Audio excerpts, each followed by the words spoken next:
کہ جب آدمی اس سفر میں جا رہا ہے تو یہ سفر بڑا نازک سفر ہے، کیونکہ سفر عشق ہے۔ یہ حج کیا ہے؟ یعنی جتنی بھی دیگر عبادات ہیں تو اسے یوں کہہ سکتے ہیں کہ وہ عبادات عقلی ہیں، جس کے اندر عقل کو دخل ہے، کہ بات سمجھ میں آتی ہے کہ نماز کیوں پڑھتے ہیں، روزہ کیوں رکھتے ہیں، زکوٰۃ کیوں دیتے ہیں، اس میں عقلی مصلحتیں موجود ہیں۔ لیکن حج ایک ایسی عبادت ہے کہ جو صرف اور صرف عاشقانہ ہے، اس میں عشق کو غلبہ ہے، کہ اچھا بھلا آدمی ہے کہ سلا ہوا لباس اتار دو، ایک چادر اوپر ایک چادر نیچے، پھر جا کر بیت اللہ کے چکر لگاؤ، اونچی اونچی آواز میں تلبیہ پڑھو، بیت اللہ کے گرد دوڑ دوڑ کر چلو، صفا مروہ کے چکر لگاؤ، سر کے بال منڈا دو۔ اب یہ سارے افعال کیا ہیں؟ عاقلانہ نہیں ہے، عاشقانہ ہے۔ یہ سفر سفر عشق ہے، اور عشق کے سفر میں، عشق کی منزل میں مشکلات ضرور پیش آتی ہیں۔ اس مشکلات کے لیے پہلے سے آمادہ رہنا چاہیے۔ اس سفر میں مختلف مزاج کے لوگ ہوتے ہیں، مختلف بود و باش کے لوگ ہوتے ہیں، لیکن سفر میں ساتھی بن جاتے ہیں۔ اب اس سب کے ساتھ گزارا کیسے کرنا ہے، یہ بڑا نازک معاملہ ہوتا ہے، کیونکہ دیکھا یہ جاتا ہے کہ حاجی جب گھر سے جاتا ہے بڑے اچھے جذبات ہوتے ہیں، حاجی دوسرے حاجی پر فدا ہوتا ہے، وہ دوسرے پر قربان ہو رہا ہوتا ہے، اپنا سب کچھ اس پہ نچھاور کر رہا ہوتا ہے، لیکن ظاہر ہے کہ طبیعتیں نہیں ملتی، مزاج الگ ہیں، طبیعتیں الگ ہیں، عادات الگ ہیں، مختلف المزاج مختلف الخیال۔ کچھ دن کے بعد پھر کچھ نہ کچھ باتیں شروع ہو جاتی ہیں، یہ تجربات ہیں جو میں عرض کر رہا ہوں، اور پھر ہوتے ہوتے وہی جہاں پہ محبت تھی وہاں پہ شکوے شکایتیں شروع ہو جاتی ہیں۔ اب معاملہ بڑا نازک ہے، وجہ یہ ہے کہ ایک آدمی وہاں حرم میں بیٹھ کر یا حرم کی حدود کے اندر کسی کی غیبت کرے، بھائی میرے کمرے کا فلاں ساتھی تو ایسا تھا، وہ تو یہ کر رہا تھا، وہ تو وہ کر رہا تھا۔ کوئی خاتون کسی خاتون کی غیبت کرے تو غیبت تو پہلے ہی حرام ہے، گناہ ہے، اور مکے میں جا کر کرے تو وہاں جیسے ایک نیکی 1,00,000 کے برابر تو ایک گناہ بھی 1,00,000 کے برابر، کہ جہاں نیکی کا ثواب بڑھ جاتا ہے وہاں پہ گناہ کی مذمت بھی بڑھ جاتی ہے، اس کی اشدیت بھی بڑھ جاتی ہے۔ 3 چیزیں میرے والد صاحب رحمۃ اللہ علیہ فرماتے تھے کہ بھائی آرام، طعام اور غصہ اپنے گھر چھوڑ کے جاؤ، کہ گھر جیسا آرام نہیں ملے گا، کیونکہ کمرہ ہے نا، کوئی ساتھی آ رہا ہے کوئی جا رہا ہے، آپ کہتے ہیں بھئی یہ کیا کھڑ کھڑ لگا رکھی ہے، بار بار دروازہ کھولتے ہو بند کرتے ہو، میرے تو سونے کا وقت ہے، تو گھر جیسا آرام آپ کو نہیں ملے گا، برداشت کرنا پڑے گا۔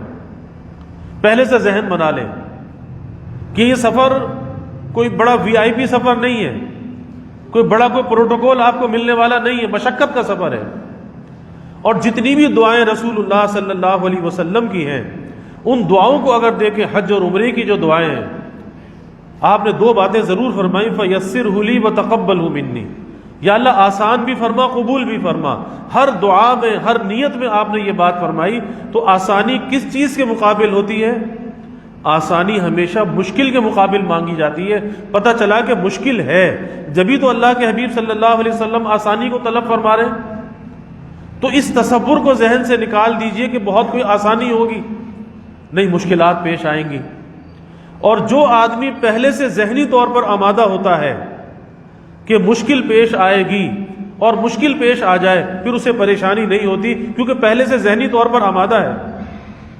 اور اگر پہلے سے ذہنی طور پر آمادہ نہیں ہے تو پھر وہاں پہ پریشان ہو جاتا ہے، پھر حاجی کے پاؤں اکھڑ جاتے ہیں، حاجی دل برداشتہ ہو جاتا ہے، کبھی حاجی لڑنے پر آمادہ ہو جاتا ہے، کبھی دست و گریباں ہو جاتا ہے۔ عجیب عجیب مناظر بھی دیکھنے کو ملتے ہیں کہ منا تک میں حاجی لڑنے لگتا ہے، عرفات میں بھی لڑنے لگتا ہے۔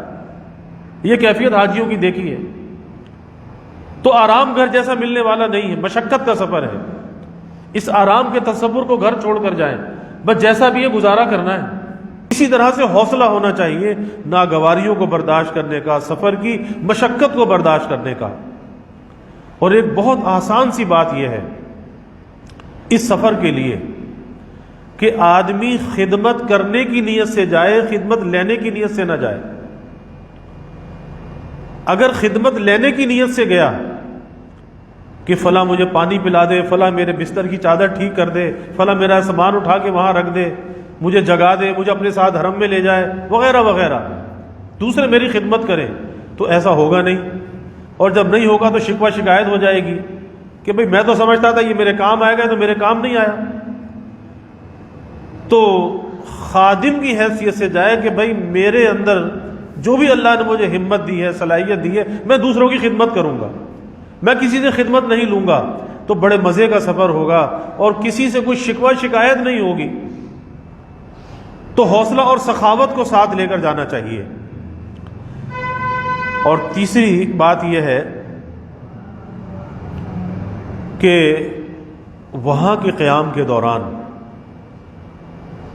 اپنے وقت کو قیمتی بنانا چاہیے، کیونکہ یہ جو ایک وقت 40 دن 42 دن جو وقت بھی ملا ہے، ایسی فرصت، ایسے لمحات پھر زندگی میں دوبارہ ملنے والے نہیں ہیں۔ اب یہ اپنے اختیار میں ہے کہ ان لمحات کو فضول ضائع کر دیں، باتیں کرتے ہوئے، غیبتیں کرتے ہوئے، یا یہ موبائل فون کا فتنہ جو ہے نا، یہ بہت خطرناک چیز ہے۔ آج اس وقت ابھی بھی میں رمضان میں ہو کر آیا، سب سے زیادہ بربادی اگر ہو رہی ہے اس موبائل فون سے ہو رہی ہے کہ لوگ حرم کے اندر بیٹھ کر بھی گیم کھیل رہے ہیں۔ اب اندازہ لگائیے کہ سامنے بیت اللہ ہے جس پر اللہ تعالیٰ کی 120 تجلیات، حدیث شریف میں آتا ہے کہ اللہ کی 120 تجلیات کا نزول ہر لمحے بیت اللہ پر ہوتا ہے۔ اس میں سے جو طواف کرنے والے ہیں بیت اللہ کا، 60 تجلیات ان کو ملتی ہیں، 40 تجلیات بیت اللہ کے سامنے نماز پڑھنے والوں کو ملتی ہیں، اور 20 تجلیات صرف بیٹھ کر بیت اللہ کی زیارت کر رہا ہے، اسے 20 تجلیات مل رہی ہیں۔ ارے ایک تجلی بھی بہت بڑی ہوتی ہے۔ اور پھر یہ منظر پھر ملے گا کہاں؟ یہاں کوئی بیت اللہ ہے کہ آدمی دیکھ لے؟ یہ تو وہیں پر ہی ہے نا۔ تو اپنے وقت کو قیمتی بنانا۔ آج اس موبائل فون نے بہت ستیہ ناز کیا کہ یہ کیفیت ہوتی ہے کہ جن ہوٹلوں پر، جن بلڈنگوں میں حاجی کا قیام ہوتا ہے، آپ رات کو دیکھ لیں کہ ریسیپشن پر جو نیچے سٹنگ ایریا ہے، ریسیپشن ہے، کہ وہاں پہ انٹرنیٹ کام کرتا ہے، بس ساری ساری رات بیٹھے ہیں، نوجوان لگے ہوئے ہیں۔ ارے بھائی حج کا مقصد یہی تھا کہ جن کو تم پیچھے چھوڑ گئے تو چھوڑ گئے، یہ تو سفر موت ہے نا۔ اب وہاں جا کر تو اللہ کو یاد کرو، پھر ان کو کیوں یاد کرتے ہو پیچھے رہ جانے والوں کو؟ ہاں اگر کوئی تمہارے پیچھے یہاں پر ہے تو ان کو ایک فون سے 2-4 دن کے بعد خیر خیریت کر لی، بس کافی ہے۔ یہ کیا کہ ویڈیو کال، اور پھر وہاں بیٹھ کر خبریں اور ڈرامے اور یہ اور وہ، ساری ساری رات وہاں پر ریسیپشن پر اور وہ سٹنگ ایریا میں بیٹھ کے گزار دیتے ہیں، اور جب رات کا اخیر حصہ آتا ہے تو کمروں میں جا کے سو جاتے ہیں اور فجر کی نماز قضا کر دیتے ہیں۔ آپ اندازہ لگائیے کتنی بڑی محرومی کی بات ہے۔ یاد رکھیے کہ ایک فرض نماز کی اتنی اہمیت ہے کہ یہ فرض نماز حج سے بھی افضل ہے۔ فرض نماز حج سے بھی افضل ہے۔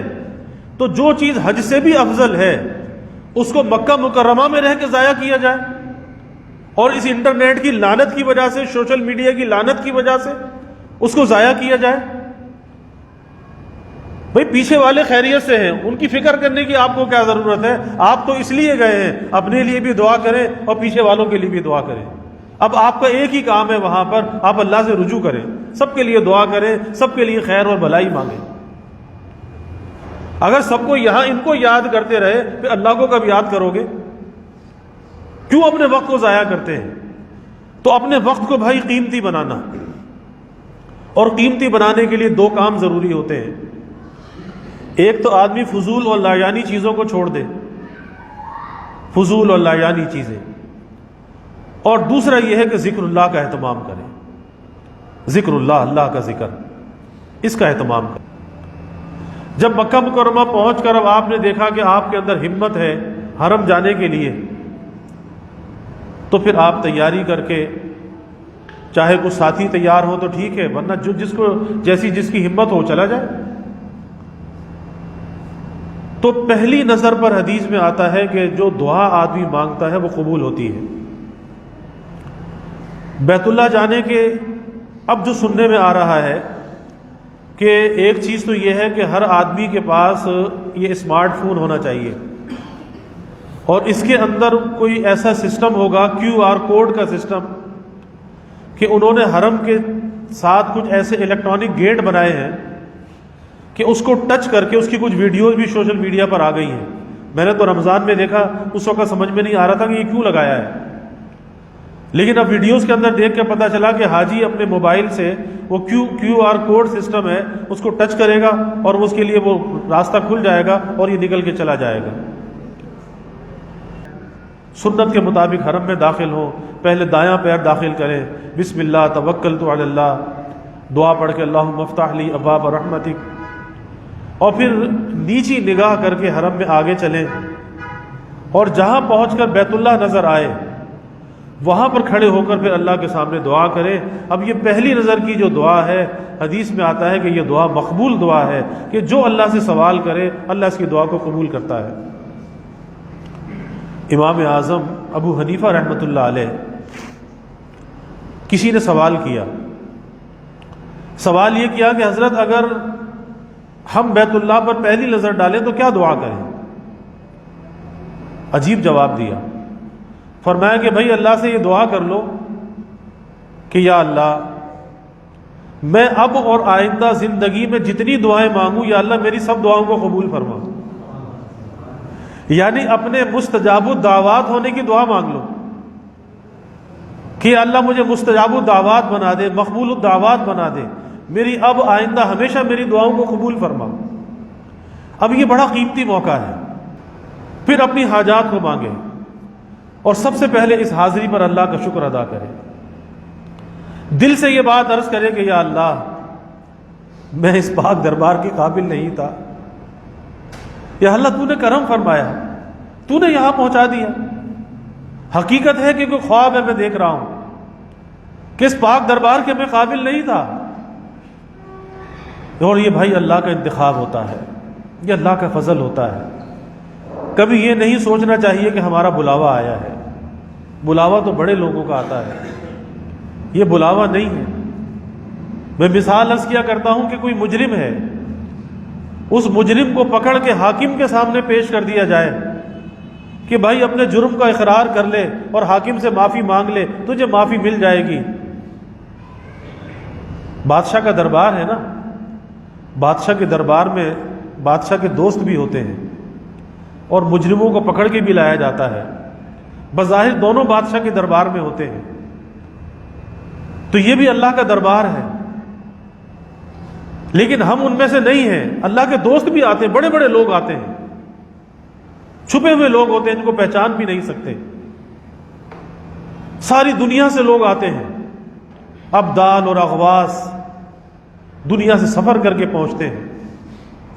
لیکن ہماری حیثیت کیا ہے کہ ہم مجرم تھے، ہمیں پکڑ کے حاکم کے سامنے اللہ کے دربار میں پیش کر دیا گیا کہ بھائی معافی مانگ لو، معافی مل جائے گی. تو شکر ادا کرو کہ یا اللہ تیرا شکر ہے، کیونکہ اس میں کسی کے پیسے کا دخل نہیں ہے کہ پیسہ تھا اور میں چلا آیا، نہیں، اس کا انتخاب ہے. بڑے بڑے پیسے والے پڑے لیکن ایک دفعہ بھی بیت اللہ جانا نصیب نہیں ہوا. مغل بادشاہ ہندوستان میں تھے نا، 600-700 برس تک حکومت کی، لیکن ایک مغل بادشاہ بھی حج بیت اللہ کو نہیں جا سکا. تو اس لیے دل سے اللہ کی نعمت پہ شکر ادا کرے کہ یا اللہ تیرا شکر ہے کہ تو نے یہاں پر حاضری کی سعادت عطا فرمائی. پھر اللہ سے عرض کرے کہ یا اللہ مجھے با ادب یہاں کا قیام نصیب فرما. با ادب کیونکہ جو ادب کے ساتھ رہتا ہے وہی پاتا ہے، بے ادب نہیں پاتا۔ یا اللہ با ادب یہاں کا قیام نصیب فرما، اور یا اللہ اس حاضری پر جو آپ نے انعامات رکھے ہیں، ظاہری باطنی نعمتیں رکھی ہیں، یا اللہ میں اس کا مستحق تو نہیں ہوں، محتاج ہوں، محتاج ہوں۔ یا اللہ وہ ظاہری نعمتیں بھی، باطنی نعمتیں بھی، یہ انوار، یہ برکات، یہ تجلیات، یا اللہ یہ مجھے بھی عطا فرما، میں محتاج تو ہوں، مستحق نہیں ہوں۔ اللہ سے سوال کرے، اللہ سے مانگے، پھر حج کی آسانی مانگے، حج کی قبولیت مانگے، پھر جن لوگوں نے دعاؤں کے لیے کہا ہے ان لوگوں کی دعا، ان لوگوں کے لیے دعا کرے، ان کی حاجات اللہ کے سامنے پیش کرے، اپنے ملک کے لیے دعا کرے۔ یہ ساری دعائیں، کیونکہ قبولیت کا وقت ہے نا، تو اللہ سے بھائی مانگے، اور پھر جب دعا ختم کر لے اور دعا کے درمیان بھی تلبیہ پڑھتا رہے، لبیک اللہم لبیک، یہ حاجی کا ترانہ ہے، حاضر ہوں یا اللہ میں حاضر ہوں، لبیک لا شریک لک لبیک، شرک سے بیزاری، یا اللہ میں شرک سے بیزاری کا اعلان کرتا ہوں، تیرا غلام ہوں، تیرے در پہ آیا ہوں، ان الحمد والنعمت لک والملک، ساری تعریفیں تیرے لیے ہیں، ساری نعمتوں کا تو ہی مالک، ساری کائنات کا تو مالک، لا شریک لک، پھر شرک سے بیزاری ہے۔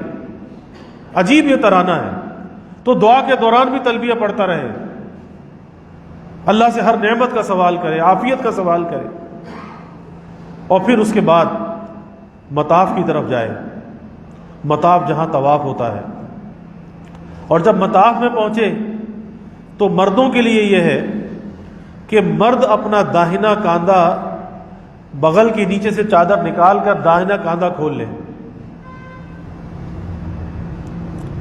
داہنا کاندھا کھول لے، اس کو استباء کہتے ہیں، کتابوں میں لکھا ہے استباء، داہنا کاندھا کھولنا۔ اس کے بعد حجر اسود کی طرف جائے، اس کی نشانی یہ ہے کہ حجر اسود کا جو بیت اللہ کا کونا ہے، اس کے سامنے جو حرم کی عمارت ہے وہاں پہ گرین کلر کی لائٹیں لگی ہوئی ہیں، گرین لائٹیں ہیں، تو گرین لائٹ کے جب سامنے آ گیا تو ادھر حجر اسود ہے، ادھر گرین لائٹ ہے، اب یہ وہ جگہ ہے جہاں پر طواف کی نیت کرنی ہے۔ تو جب آدمی وہاں پر پہنچے تو یہ دیکھ لے، اب پہلے کتابوں کے اندر بھی یہ بات لکھی ہے کہ پہلے بیت اللہ کی حجر اسود سے لے کر ایک کالے رنگ کی پٹی دی ہوئی تھی فرش کے اندر، اس وقت آسانی تھی کہ آدمی کالی پٹی کے پاس کھڑے ہو کر نیت کرتا تھا اور بالکل ایگزیکٹ تھی وہ، لیکن اب انہوں نے کالی پٹی ختم کر دی، تو اب اپنے یقین پر ہے کہ میں کہاں پہنچا۔ جب اسے نظر آئے کہ میں حجر اسود کے سامنے آ گیا تو بس ایک قدم ذرا پہلے کھڑے ہو کر حجر بیت اللہ کی طرف رخ کر کے اب وہ طواف کی نیت کرے، اللہم انی ارید طواف بیتک الحرام سبعۃ اشواط للہ تعالی فیسرہ لی وتقبلہ منی، اور یہ اپنی زبان میں نیت کر لے، یا اللہ میں عمرے کے طواف کی نیت کرتا ہوں، اس کو قبول فرما اور آسان فرما، عمرے کے طواف کے 7 چکروں کی نیت کرتا ہوں، یا اللہ اس کو قبول فرما اور آسان فرما، تو اپنی زبان میں نیت کر لے۔ جب نیت کر کے اب ایک قدم تھوڑا سا آگے بڑھ جائے، اب یہ حجر اسود کے سامنے آ گیا، تو پہلے بسم اللہ اللہ اکبر کہہ کر ہاتھ چھوڑ دے، گویا کہ یہ تکبیر تحریمہ ہے، پھر اس کے بعد بسم اللہ اللہ اکبر کہہ کر حجر اسود کی طرف ایسے ہاتھ کرے، اور یاد رکھیے کہ حجر اسود جو ہے وہ آدمی کے اتنی اونچائی پر ہے کہ سینے کے مقابل ہے، بہت سے لوگ یوں کر کے ہاتھ اٹھاتے ہیں، تو حجر اسود اتنا اونچا نہیں ہے، وہ سینے کے مقابل ہے، تو اس کی آسان سی صورت یہ کہ بس اس طرح سے ہاتھ سامنے کرے اپنے سینے کے سامنے، یعنی حجر اسود کی طرف، بسم اللہ اللہ اکبر وللہ الحمد، اور یہ دونوں کو ملا کر اور اس کو چوم لے، یہاں سے چوم لے۔ اب اس کے بعد پہلے جو 3 چکر ہیں، اب اس کا بائنا کاندھا جو ہے، یہ بایاں کاندھا اس کا بیت اللہ کی طرف ہوگا، اور اس نے ایک دائرے کے اندر رہ کے چلنا ہے، اور اس بات کا خیال رہے طواف میں، دوران طواف، کہ نہ سینہ بیت اللہ کی طرف ہو اور نہ پشت بیت اللہ کی طرف ہو، یہ بایاں کاندھا جو ہے یہ بیت اللہ کی طرف رہے، اور اس طریقے سے طواف کے چکر اس نے لگانے ہیں۔